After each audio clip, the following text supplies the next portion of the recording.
Bonjour à tous, bonjour à toutes, merci de votre fidélité.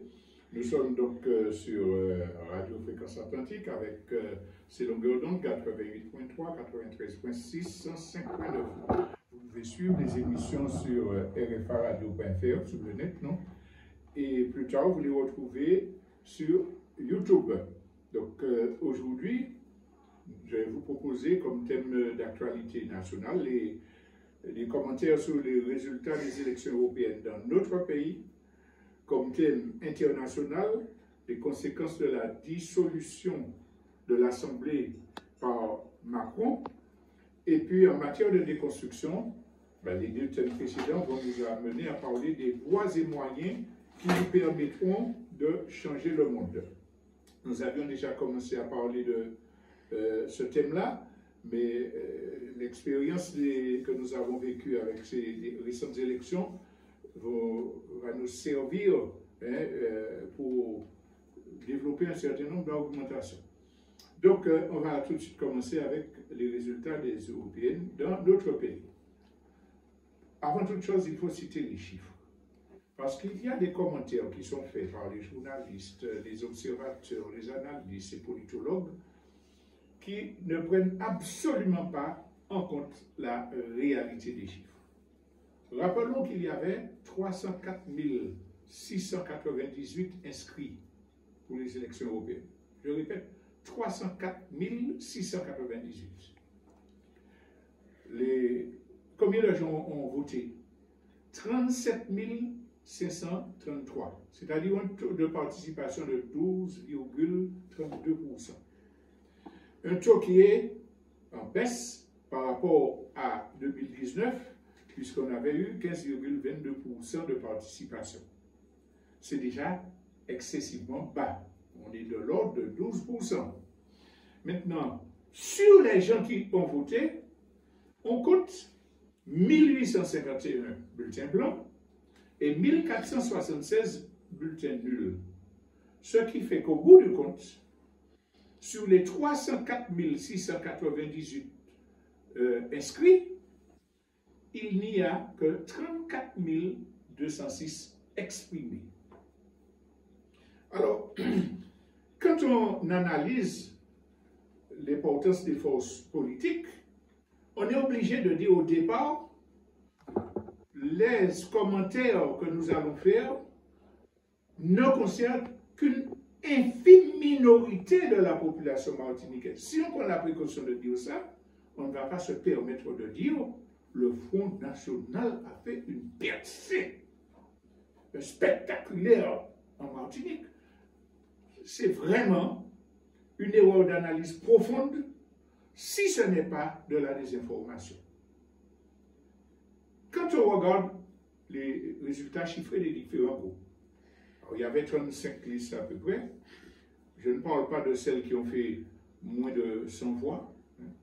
Je parle de celles qui ont au-dessus de 100 voix. Arrive en tête la France Insoumise avec 6368 voix. Elle est devant, oui c'est vrai, elle est devant, mais devant un petit morceau de l'électorat martiniquais. Après ça, vient le Front National et le Rassemblement National avec 6149 voix. Ça veut dire 17,99% de 12%. 12% par rapport à l'électeur. C'est très bas. Mais sur ceux qui ont voté, 17% de ces 12%-là, c'est encore plus bas.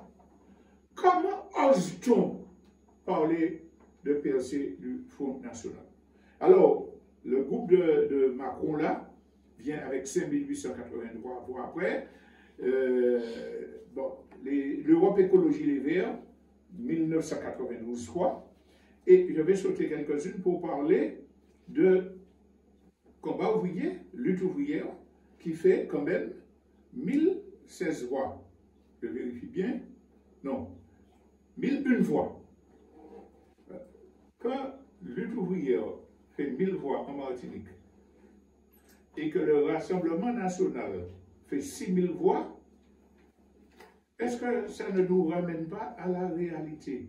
Ça veut dire que parler de POC, alors que faudrait-il dire de lutte ouvrière qui a le 6e des voix du Front National? C'est une force politique aussi. Mais tout cela, c'est de la manipulation parce que ça se place dans un concept idéologique qui a été matraqué depuis que la bourgeoisie a organisé les élections et qui, dans notre inconscient, nous fait croire que la seule grille d'analyse valable pour jauger la représentativité d'un mouvement, c'est le nombre de voix aux élections. Et même pas le nombre de voix réelles, c'est le nombre de voix relatifs à la participation. Pour bien expliquer ça, je prends une autre image. Supposons que dans d'autres pays Martinique, les indépendantistes appellent au boycott des élections. Et puis il y a un petit groupe qui dit ah oui, nous allons nous présenter aux élections. Et puis il fait 200 voix. Quand on va faire des commentaires, on va dire que la masse des groupes indépendantistes qui animent le pays, les syndicats, tout ça, eh bien, ça ne compte pas. Parce qu'ils n'ont pas de poids électoral. Le petit groupe qui ne fait rien, qui a eu de l'argent pour faire de la propagande et qui arrive même à avoir un élu, est considéré comme quelqu'un de représentatif, de beaucoup plus représentatif que l'ensemble des groupes indépendantistes. Je ne veux pas être déplaisant, mais je pense par exemple à Philippe Petit, qui se présente régulièrement aux élections, qui régulièrement est battu, fait peu de voix. Eh bien, dans les médias, dans le landerneau politique, on va éviter Pierre Petit à parler plus facilement qu'un représentant du PKLS qui mène un combat depuis 40 ans et qui organise des luttes, etc. Parce qu'on a mis dans l'esprit des gens que c'est le résultat chiffré des élections qui doit servir de grille d'analyse et qui doit permettre les commentaires les plus farfelus. Alors nous voulons dire sur ce thème-là qu'il nous faut combattre cela, absolument. La démocratie représentative bourgeoise a été conçue pour leurrer l'opinion publique, pour tromper les gens sur le niveau d'implantation, le niveau d'action sociale, le rôle de la transformation de la société. Et donc les gens qui sont pris dans ce piège-là auront plus facilement tendance à se plier, à faire confiance à la voie électoraliste qu'à des gens qui font un travail très important depuis des décennies et qui transforment la réalité. C'est ce commentaire que je voulais faire. Combattons cette thèse farfelue qui dit que le Rassemblement national a fait une POC en Martinique. 6000 voix. Sur ces voix-là, absolument, certainement, les caldoches locaux, les gens d'Arbre et autres représentants de l'ordre colonial sont majoritaires. Alors c'est vrai qu'il y a très certainement des gens aliénés, des gens trompés, des gens vendus qui ont voté pour le Rassemblement national. D'ailleurs, quand on a annoncé les candidatures législatives, on va retrouver par exemple M. Rémi Juvenal, qui était représentant du Rassemblement, qui est représentant du Rassemblement national, qui, dans la réalité économique, dénonce les grands mordants, mais est assis à côté de Yves Gouillet pour développer des positions. C'est ce même personnage qui a contribué à la disparition de la coopérative non contrôlée par les béquets qu'on appelle la SOCOPA, et pour la mettre entre les mains, via Mme Palandry, des grands propriétaires. Donc, oui, c'est vrai qu'il y a une petite, infime par rapport aux résultats. tranche de personnes qui militent pour le Front National aux côtés des Caldoches, mais rappelons-le, c'est 6 000 voix sur 300 000 inscrits. Ça ne représente absolument pas une percée dans le paysage politique martiniquais. Alors, il reste vrai que dans l'opinion publique générale large, il y a beaucoup de gens qui disent « Ah, il faut voter Marine Le Pen, les autres là fait un coup, qui t'a fait un coup, toutes ces autres là c'est des criminels, peut-être que, etc. » Et puis qui se laissent. Mais ce ne sont pas des gens, ce n'est pas un vote de conviction comme certains le prétendent, vis-à-vis des programmes et des thèses du Front National. Donc, luttons contre cette manipulation. Et quand nous allons parler de la situation en France, après l'annonce de la dissolution, nous allons voir que c'est la même entreprise de manipulation et de désinformation qui se cache derrière les commentaires, les analyses. Alors voilà qu'il y a des élections européennes. Le parti du président Macron prend une déculottée. Il est démasqué, écrasé. Alors, mais qu'est-ce qu'il y a en face? C'est le Front National, le Rassemblement National, bon, c'est son héritier, qui a annoncé grande puissance écrit derrière, la gauche qui remonte. On avait tout fait pour la discréditer pendant la campagne des Européennes, pour diaboliser les filles, pour dire qu'ils sont pour les terroristes, etc. Malgré ça, malgré le travail que les sondages avaient fait pour essayer de détourner l'opinion, ils n'ont pas plus de 6%, ils atteignent près de 10%. Et avant ça encore, il y a les socialistes qui font un score intéressant. Alors là, le coup n'a pas marché parce qu'il y a eu la déculottée et comme le parti du président a tout fait pour mettre le Front National en avant, pensant que ce serait le duel Rassemblement et Renaissance, ils avaient tout fait pour ça. Ça n'a pas marché, il est pris. Que va-t-il faire? Il va dire « je dissous l'Assemblée ». La première leçon que nous devons dire de cette affaire-là. Voilà une preuve que la France n'est pas un pays démocratique. Que le système des élections ne signifie pas qu'un pays est démocratique. On est dans un système de fascisme rampant, contrôlé par la bourgeoisie qui a bien pris le soin de mettre dans sa constitution, de mettre dans ses législations des dispositifs pour que ce soit toujours eux qui soient à la barre.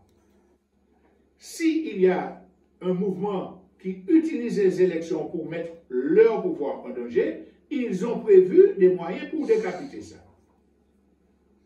Vous êtes dans un pays démocratique. Quand un individu, Monsieur Emmanuel Macron, vient un jour, sans même que son parti ne soit au courant de ça, à la télé pour dire « je dissous l'Assemblée nationale et je reconvoque les élections ». Ça veut dire qu'il y a 577 personnes qui ont été élues pour 5 ans, qui représentent des millions et des millions de voix, qui ont entamé des processus législatifs, qu'on soit d'accord ou pas, et puis un zigoto vient dire « je vois tout le monde chez soi, on reprend les élections ». Et je fixe la date pour le 30. Trouvez l'argent, débrouillez-vous, avec l'espoir que ces partis-là ne seront pas prêts, qu'il pourra manipuler, il va mobiliser ses médias pour continuer sa politique qui a échoué avec les Européennes, à savoir promotionner le Rassemblement national, et puis on revient dans l'affaire, dans l'ordre qu'ils ont établi. Cela ne peut pas être une démocratie, mais qui, honnêtement, en âme et conscience peut dire que cela est la manifestation d'une démocratie? Les lois qui étaient prévues sont suspendues. Il faudra recommencer le travail. Sauf celles qui volent l'argent des chômeurs, comme Macron dit, eh bien, je vais me presser de prendre des décrets avant juillet pour que je puisse rogner les intérêts de ces gens-là, le droit aux allocations. Les miséreux. Les miséreux. Bon. C'est scandaleux. Ce n'est pas de la démocratie, mais enfin. Alors, on a cet aspect-là que je voulais développer, que c'est la preuve, la dissolution, c'est la preuve qu'il n'y a pas de démocratie. Mais beaucoup de gens pensent que Macron a fait ce coup de poker-là, il se fout que ça échoue pas, puisqu'il représente les multinationales par l'État français. Beaucoup de gens disent il a fait le coup, mais il n'avait pas vu le coup venir.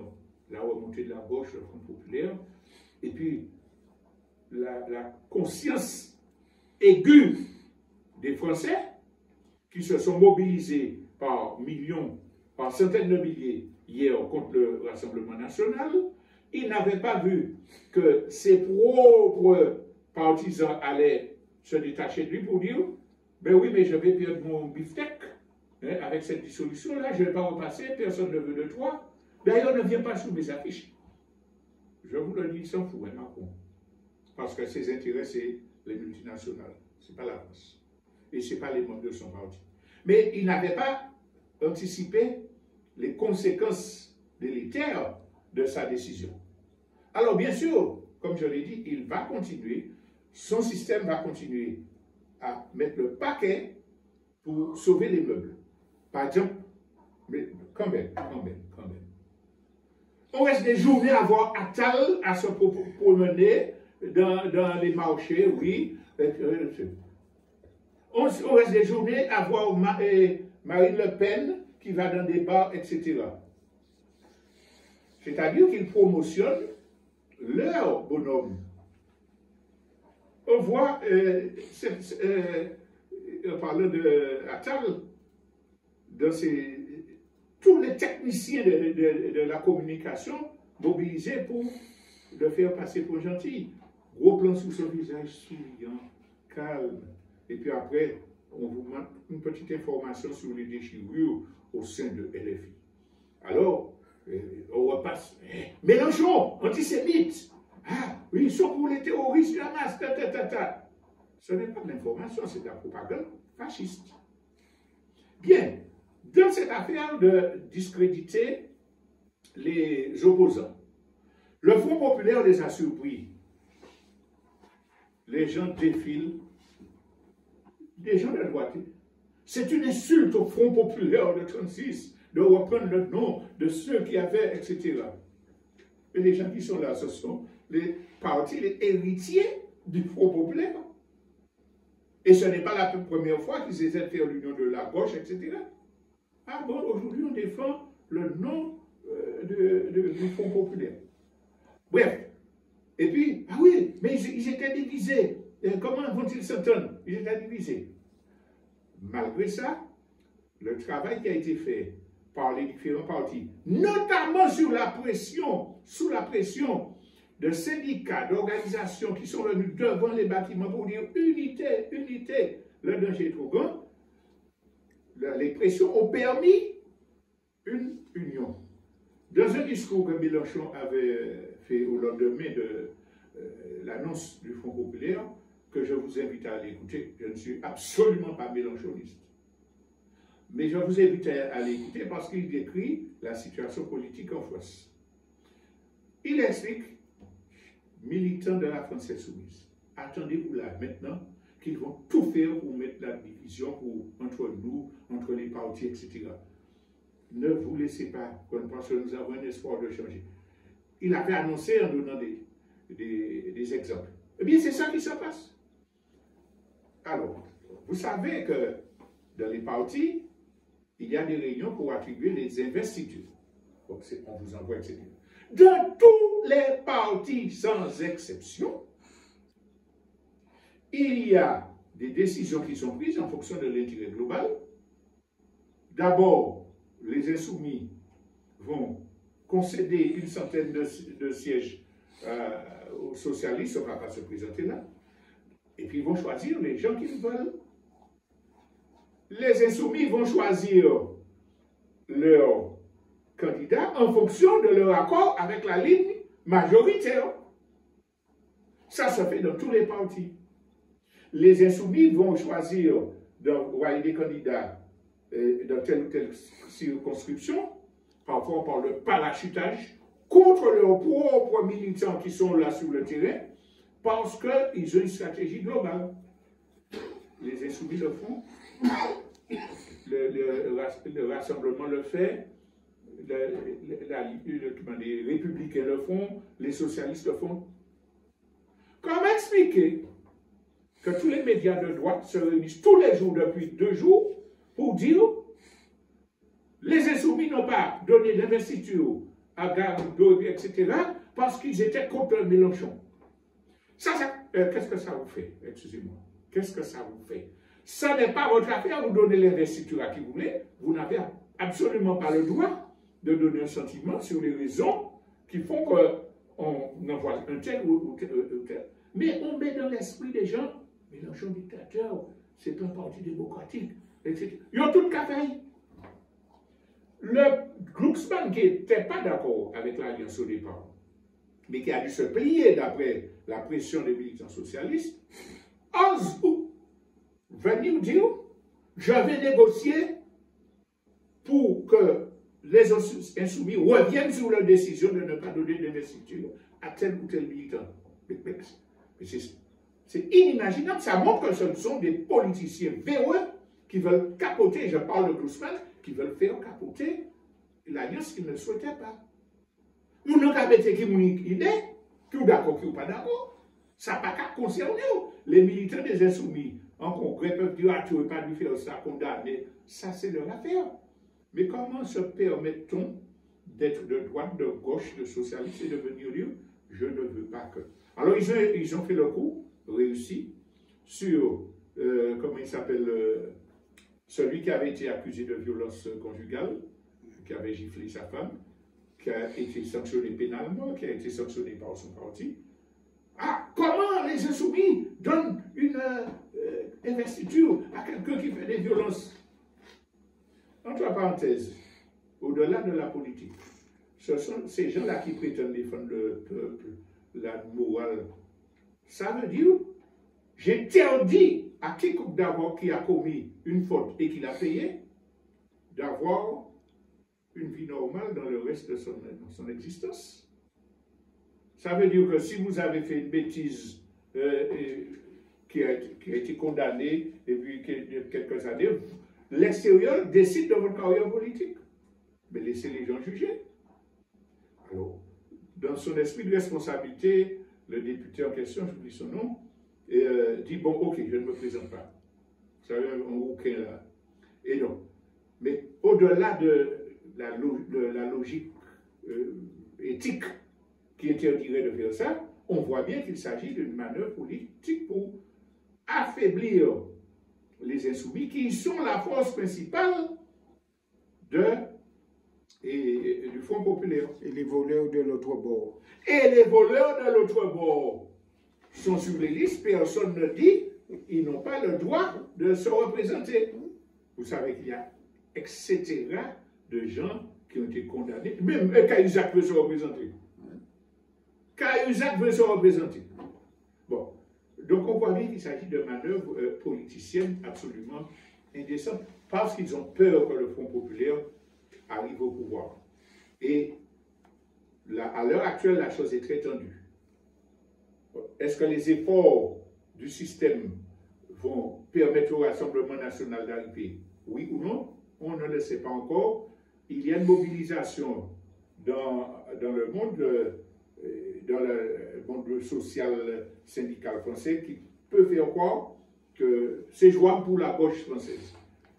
Mais alors, ça fait 4 jours que l'essentiel des discussions des journalistes, des commentateurs, des gens payés à venir pérorer dans les journaux télévisés, consiste à dire qui sera Premier ministre? Est-ce qu'il faut laisser la gauche passer parce qu'on a le risque que Mélenchon soit Premier ministre?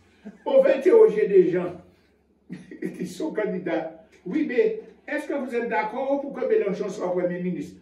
Mais franchement, des fois on a envie d'être grossier. Mais C'est scandaleux. Moralement, c'est sale, c'est bas. Et tous ces journalistes-là sont conscients de faire du sabotage.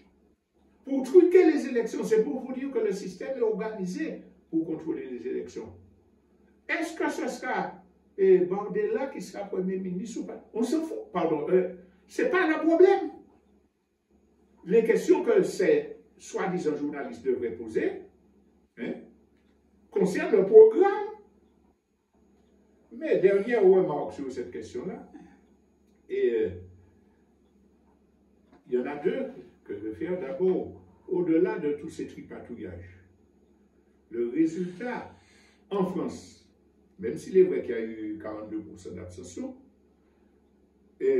rappelle le résultat dans tous les pays européens. Et le résultat manifeste dans tous les pays européens, c'est que le travail fait par les médias, par la finance, par Bolloré, parce que c'est Bolloré qui a dit à l'autre là, Ciotti, va avec Renaissance, etc. Le travail fait par tous ces gens-là paie. Ils ont peur que les peuples fassent une révolution contre l'OTAN, contre l'ultralibéralisme. Et donc, ils mettent le paquet et ces résultats, je dis, montrent qu'ils arrivent à faire que l'extrême droite, que la fascisation se renforce dans tous les pays européens sans exception.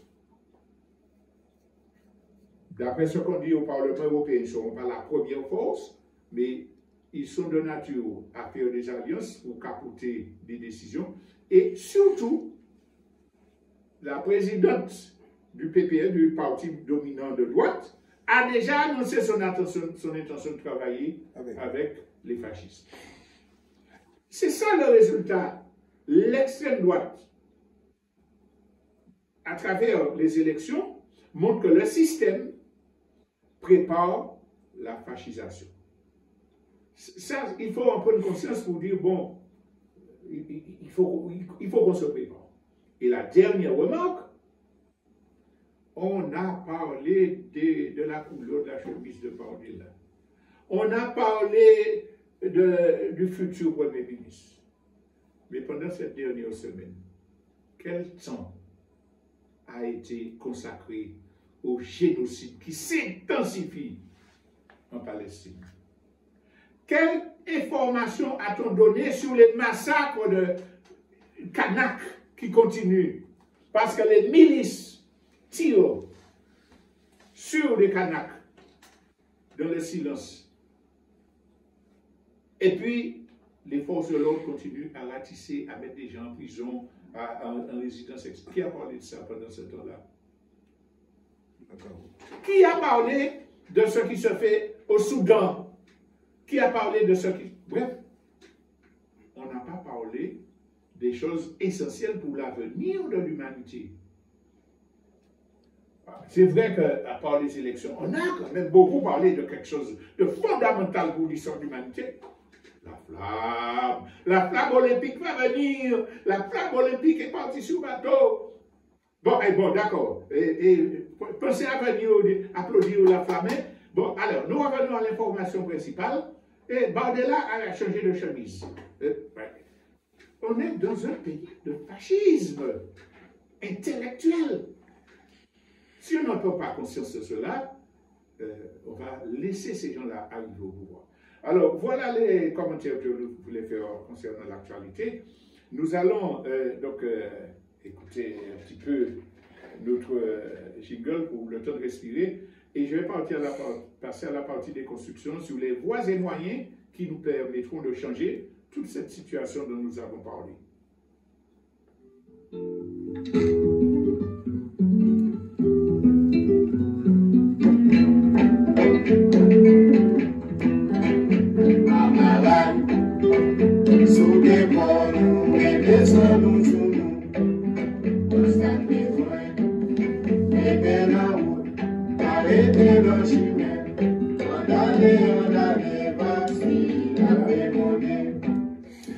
Nous allons donc parler, j'ai dit, des voies et moyens qui nous permettront de changer cette situation dont nous avons parlé, mais de changer le monde globalement. J'ai fini tout à l'heure en parlant du silence auxquels on a eu droit concernant la Kanaki, Gaza, etc. Mais c'est beaucoup plus grave que cela, parce que nous n'avons pas été informés, mais il y a des choses essentielles qui sont mises en œuvre pour pouvoir permettre au système d'écraser les protestations populaires et de garder une position hégémonique. On n'a pas parlé de la Palestine, mais le crime a continué. Les Occidentaux ont continué à envoyer de l'argent pour les Palestiniens. Et puis on n'a pas parlé de la guerre en Ukraine. Mais il y a eu une conférence qui s'est tenue entre les partisans de l'Ukraine et puis des décisions qui ont été prises. On va continuer à voler l'argent au mépris du droit international de l'État russe pour donner à l'Ukraine. Ouais. On a décidé de renforcer l'arrivée de systèmes permettant d'attaquer la Russie en profondeur. Donc la guerre a continué à se préparer et les préparatifs se sont accélérés.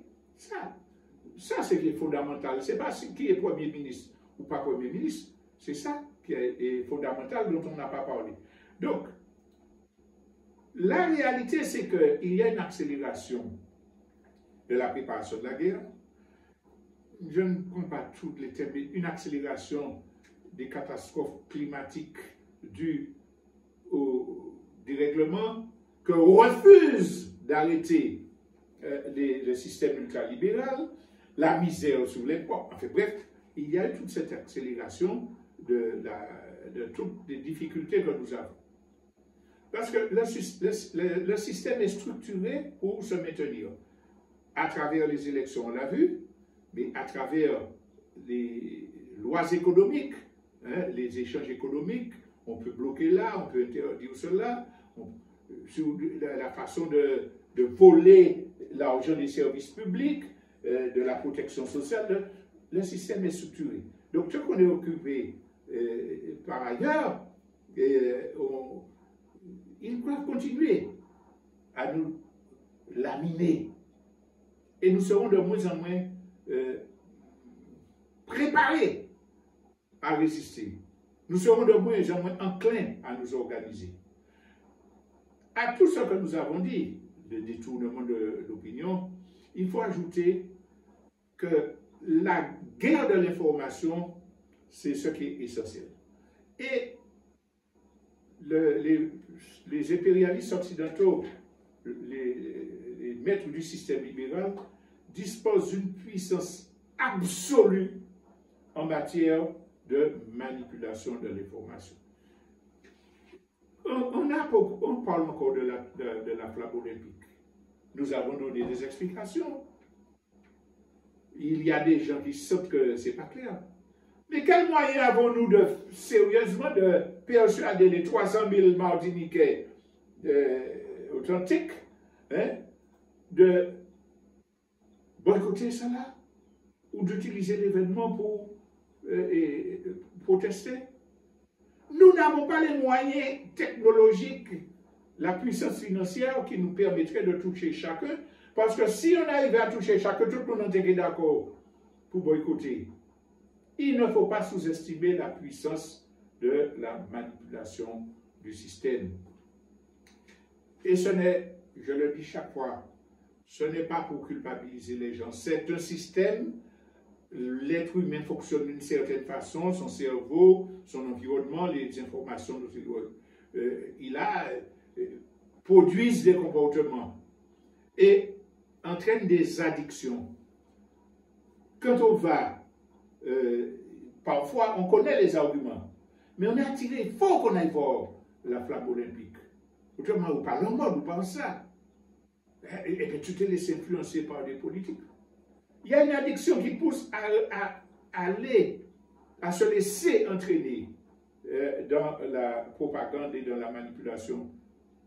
C'est une addiction, comme vous l'êtes, toute toxicomanie. Alors, je prends cet exemple. Il y a des gens qui sont intraitables vis-à-vis des drogués, des toxicomanes. Regardons de haut. Le toxicomane, il est accro, physiologiquement, il est atteint, psychiquement, il est atteint. Il ne peut pas, il n'a pas conscience de. Peut-être qu'il voit qu'il est dégradé. Il entend des gens qui lui disent, faut qu'on sortir ça, donc la nature. Mais il ne peut pas s'arracher. Je suis désolé de dire que les gens qui n'arrivent pas à s'arracher à la manipulation médiatique souffrent de la même pathologie. Puisqu'on sait dans son arrière-conscience, on sait que, comme ça, oui, ça nous dit à ça, oui. En bas, Hitler, on te mettait devant. En bas, il nous a dépensé l'argent alors que. Mais il ne faut pas aller ça quand même. C'est ça l'addiction. Et c'est avec le temps, la formation, que nous pouvons lutter. Mais il faut vouloir lutter contre cette arme fatale dont dispose le système des colonialistes, les racistes. Et quand on a fait ça petit à petit, on va comprendre qu'il faut faire barrage au système. Alors, ils ont cette arme-là de la manipulation. Quand ils n'y arrivent pas, quand ça ne marche pas, eh bien, ils ont l'autre niveau qui arrive, la répression des luttes populaires.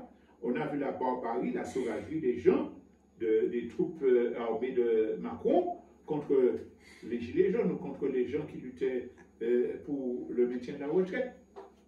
On a vu l'accélération des violences policières partout, dans tous les pays occidentaux et ailleurs.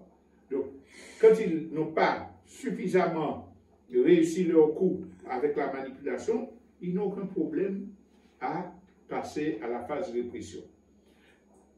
Cette introduction-là pour nous dire que, conscients que nous sommes des difficultés de notre peuple, des souffrances de notre peuple, des dangers qui pèsent sur notre pays, nous devons rentrer dans une démarche pour nous arracher à l'addiction, pour prendre la main, pour prendre le contrôle de notre vie.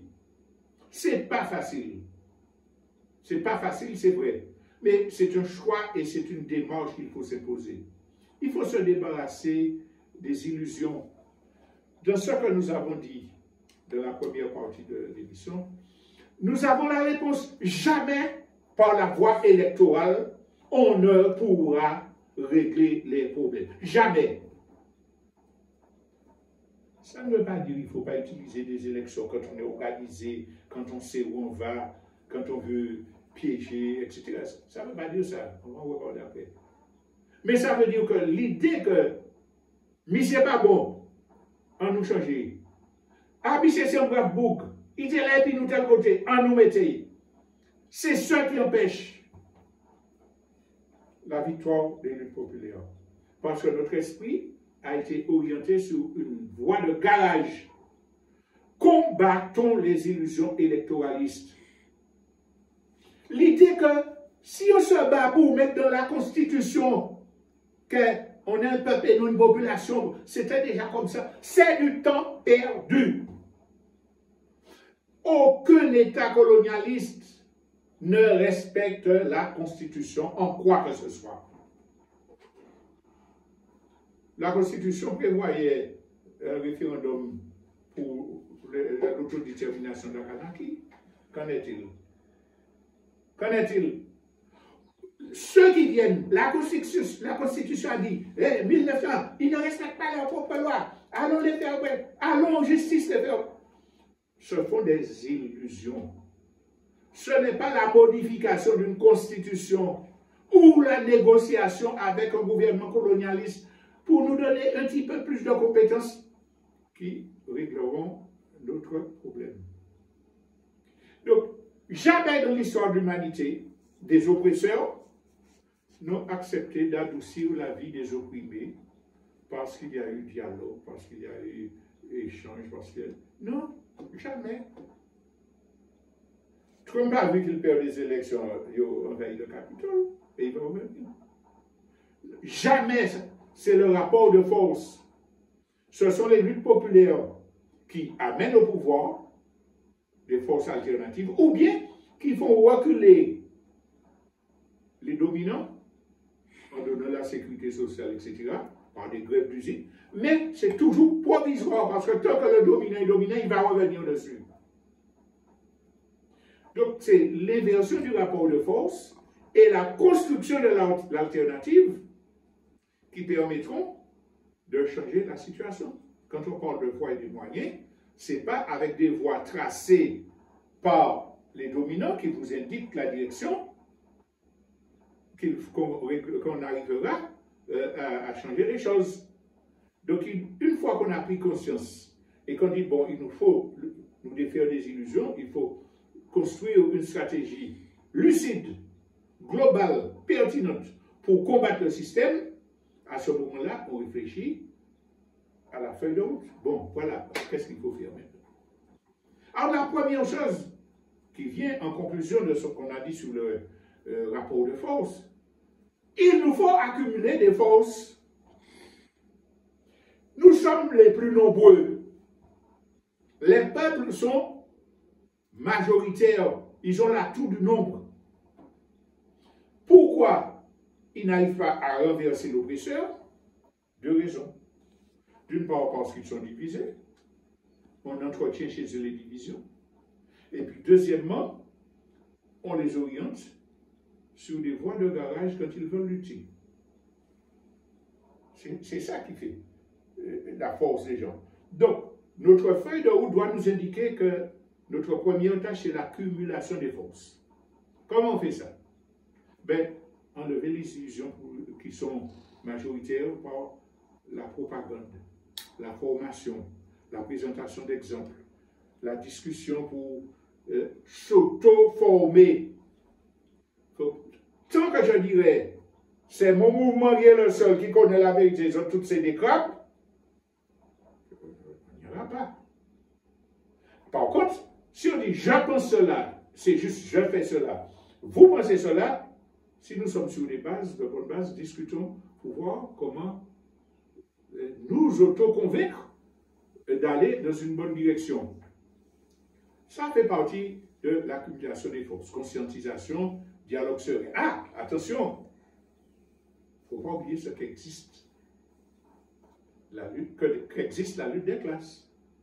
Parce que quand on parle d'accumulation des forces, il y a beaucoup de gens qui sont pour le système, contre la libération, contre le pouvoir populaire, et qui utilisent, ainsi comprenons bien cela, l'argument de l'unité pour empêcher qu'on construise une ligne d'opposition au système.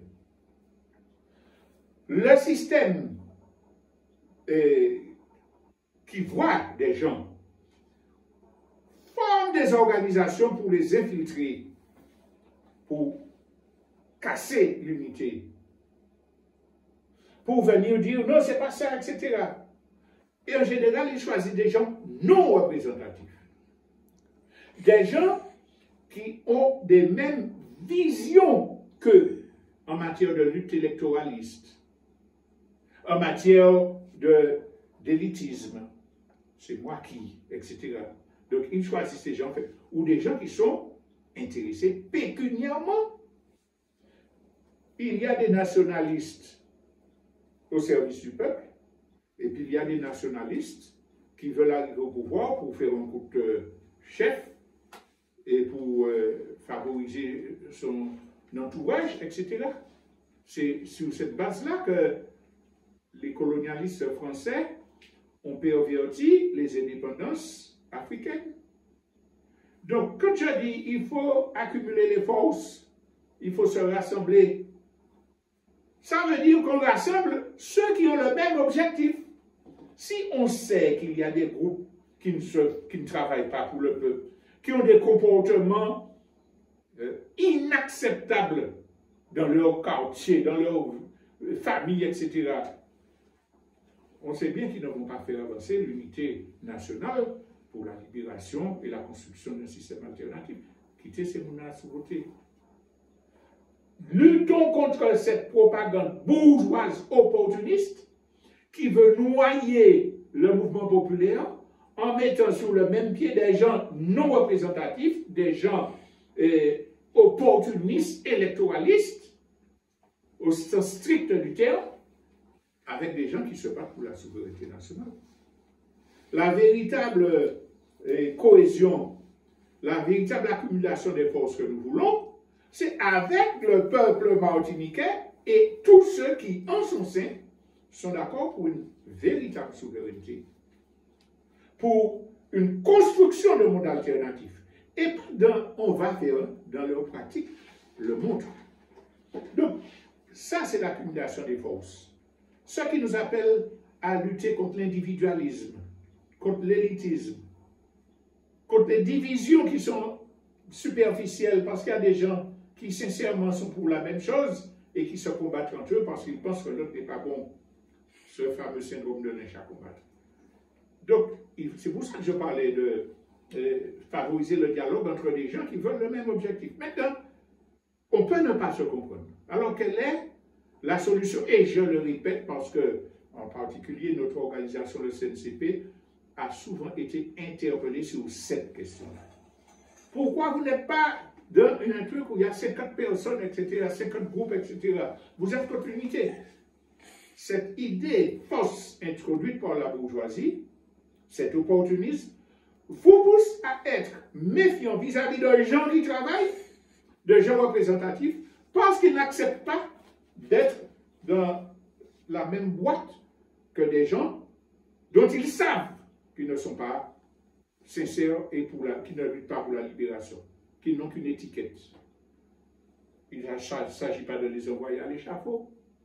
Mais comment ne pas comprendre que la bonne logique, c'est que chacun fasse son travail avec conséquence. C'est ce que nous souhaitons.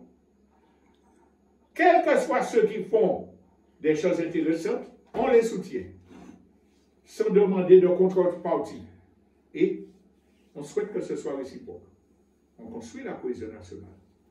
Mais comment veut-on faire un chantage pour dire, si vous ne venez pas dans un espace où des gens ont déjà montré, par exemple, je le dis très clairement, lorsqu'il s'agissait de préparer la deuxième manifestation contre le chlordécone dans les réunions de la salle de délibération du Lamentin, où des gens sont venus agresser, casser l'Union. Pourquoi vouloir exiger qu'on soit à côté de ces gens-là? Qu'ils fassent leur affaire, qu'ils fassent leur preuve, qu'ils fassent leur expérience. Exiger qu'on soit avec eux sous peine d'être qualifié de, ce genre de chantage-là ne marche pas. Mais tiens, pour être plus concret, vous avez un conjoint qui violente, insulte, méprise sa compagne. Ils décident de faire leur vie chacun de leur côté. Et puis vous venez comme un grand patriarche. Il faut respecter la famille. Pour l'union du peuple martiniquais, il faut que je vire rentrer en Caïla. C'est exactement la même chose. Pour des individus, c'est déjà compliqué. Allez voir pour des organisations. Je suis resté sur cela pour dire il ne faut pas aller dans de faux débats. La cohésion que nous recherchons, c'est une cohésion de travail. C'est une cohésion qui est fondée sur le respect mutuel, sur la confiance. Et au-delà de cela, que chacun fasse le maximum pour développer l'unité entre les vrais combattants, qui ne sont pas seulement politiques, je le dis souvent, qui sont dans des mouvements caritatifs et autres, pour que ensemble on construise une alternative. L'autre point que je voudrais dire, c'est que lutter contre les difficultés pour changer de système, il n'y a pas d'étape. Hein? Ah ouais, on nous fait l'alliance pour mettre français à ouais, puis nous pouvons faire. Non! C'est aujourd'hui qu'il faut préparer les conditions d'un bon développement de la Martinique. C'est aujourd'hui qu'il faut créer des espaces pour que les Martiniquais, Martiniquaises, jeunes et plus âgés se réunissent pour se former, s'auto-former, pour décider de leur choix dans tous les domaines. Et dire c'est ce que nous voulons. C'est ça. Parce que quand on sera souverain indépendant, ce n'est pas à ce moment-là qu'on va construire une société alternative. Ce n'est pas à ce moment-là qu'on va régler les problèmes d'entrepreneurs truands, héritiers qui volent les maisons de leurs frères. Ce n'est pas à ce moment-là qu'on va penser une législation ou des forces qui maintiennent la cohésion de la société. Ce n'est pas là. Il y a faire une dynamite, il y a prendre la volée si vous faites ça. C'est aujourd'hui. C'est pour ça que tout parti politique qui veut vraiment la souveraineté doit travailler à la formation correcte. Pas l'endoctrinement, pas le suivisme, à la formation correcte des populations qui l'entourent, de ses membres, de ses adhérents ou dans des régions, des quartiers où ils travaillent, travailler à leur formation, au fonctionnement des structures dans lesquelles ils apprennent à gérer, à discuter, à décider. Donc c'est ça le fondement de la préparation. Les voies et moyens, ce n'est pas élection, ce n'est pas représentation, c'est travail là. À ce moment-là, les gens organisés qui ont des structures de contrôle peuvent envisager d'utiliser, comme tous les mouvements révolutionnaires de par le monde, contrairement à ce que laissent entendre certains, ont utilisé. On peut utiliser le fonds des élections. Bon, on envoie des gens qu'on contrôle. On envoie des gens qui transfèrent ce que nous avons décidé. Des gens sur lesquels nous avons pied, gentiment, et que nous contrôlons, pour dire plus clairement. C'est à ce moment-là qu'on peut utiliser des élections. On peut utiliser tactiquement, même si on n'est pas encore préparé à cela, si on travaille avec les masses dans la direction indiquée pour faire connaître des militants, d'accord, mais ces militants-là sont sous contrôle. Et c'est ce qui a été fait dans l'histoire, par exemple, de notre mouvement. Les militants sont allés sur le front électoral. Bon, certains ont été englués dans les illusions de la bourgeoisie. Ils ont fait leur chemin. Mais il y en a d'autres qui sont restés tout à fait fidèles à l'orientation, qu'ils soient élus ou pas, et puis qui continuent à privilégier le travail de terrain. Donc c'est ça la préparation de l'alternative, c'est là qu'elle se situe. Alors, on va bientôt arriver à la fin pour dire que la préparation, c'est la préparation démocratique qu'on a dit, mais c'est aussi la préparation en matière économique, en matière logistique. Il y a, etc., de bonnes choses qui se font dans ce sens-là. Parce que les Martiniquais et Martiniquaises, et beaucoup de jeunes, ont compris qu'il nous faut préparer l'autosuffisance alimentaire, prendre l'habitude de travailler sans tenir notre vie, que notre vie soit tenue par les importateurs, que nous ne pouvons pas continuer dans la voie suicidaire de la monoculture. Il y a beaucoup de gens qui ont compris ça. Mais la puissance du système, c'est d'écraser par ces lois, ces normes, ces méchancetés, toutes ces petites initiatives-là, Donc, préparer la souveraineté et le chemin qui mène à la libération et l'émancipation sous-entend qu'on s'organise aujourd'hui, pas demain, pour créer des synergies. On n'est pas obligé d'être dans le même parti politique, on n'est pas obligé d'avoir la même religion, mais on est obligé d'avoir le même objectif. Est-ce que nous sommes d'accord pour développer des circuits courts? Est-ce que nous sommes capables de faire converger des réseaux, des échanges, etc., pour faire de la propagande ensemble? Est-ce que nous sommes d'accord sur ça? On le fait. Il n'y a pas d'inféodation à quiconque dans ça. C'est une co-gestion, une collaboration. Nous sommes des milliers à avoir cet esprit-là. Mais la méfiance qui nous a été distillée, syndrome de neige oblige, par la trahison de ceux à qui on a fait confiance, par les illusions que nous ont inculqué le système, nous empêche de sauter le pas. Alors, quand chacun réfléchisse et dise, bon, ouais, on parle, mais quel est le chemin pour l'émancipation? Quelle est la voie qui va nous permettre de nous défendre contre le colonialisme et de lutter? Comment allons-nous faire faire connaître notre lutte sérieusement au niveau international, autrement, par des initiatives individuelles ou non connues du peuple, non mandatées par le peuple. Et c'est grave. Parce qu'au niveau international, tous ceux qui sont autour de nous, les gouvernements, les associations, seront prêts à nous aider. Entre parenthèses, il y a une cinquantaine de pays qui ont déjà déclaré reconnaître la Kanaki si elle devient dépendante. Nous avons beaucoup de gens qui pourront nous aider, les pays progressistes. Mais qui vont-ils aider? Des gens autoproclamés représentants du peuple martiniquais ou le peuple martiniquais organisé sur les bases dont j'ai parlé tout à l'heure?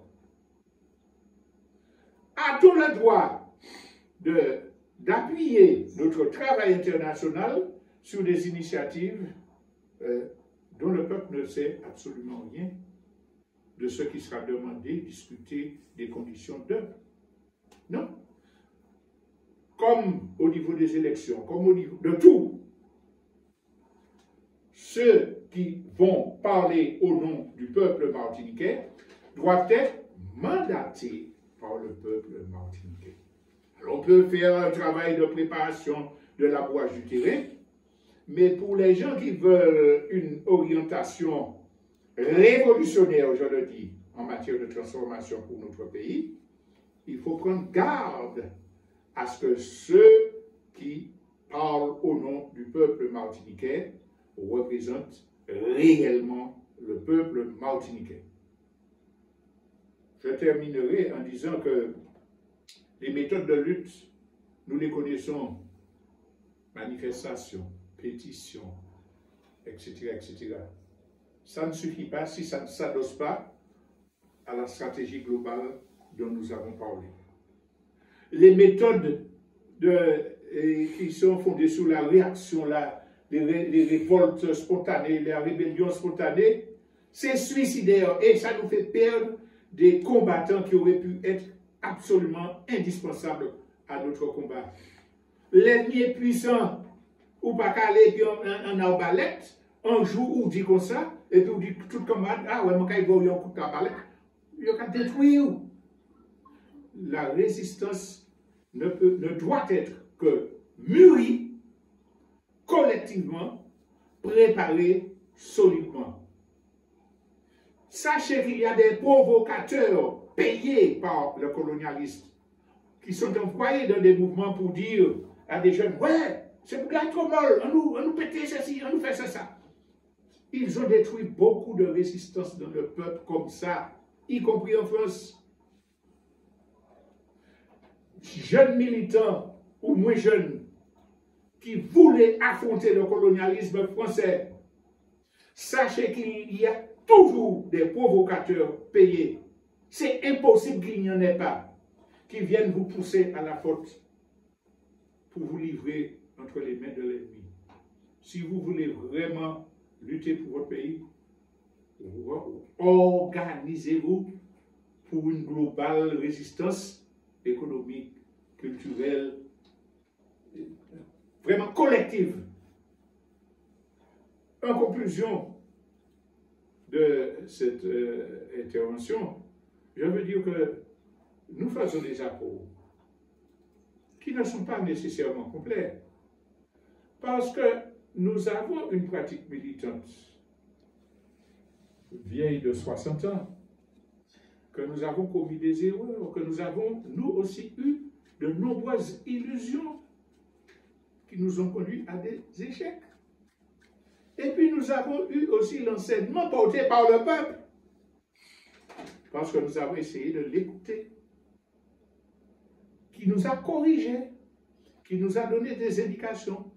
Et ce que je dis là, ce n'est pas le fruit de l'intelligence d'un ou d'un petit groupe, d'une personne ou d'un petit groupe, c'est un ramassis d'expériences d'une organisation, de plusieurs organisations même, qui, depuis des décennies, sont sur le terrain, ont étudié, et ce que beaucoup de militants, hélas, ne le font plus, l'histoire des révolutions et des luttes de libération nationale dans tous les pays du monde pour voir ce qui a marché, ce qui n'a pas marché. Donc nous essayons de cumuler tout ça pour le faire partager à notre peuple parce que nous allons vers l'affrontement. Parce que le monde va vers l'affrontement et que nous avons, nous, Martinique, notre rôle à jouer pour permettre la victoire des peuples, la chute du système libéral impérialiste et la construction d'un monde nouveau. Je vous remercie de votre attention.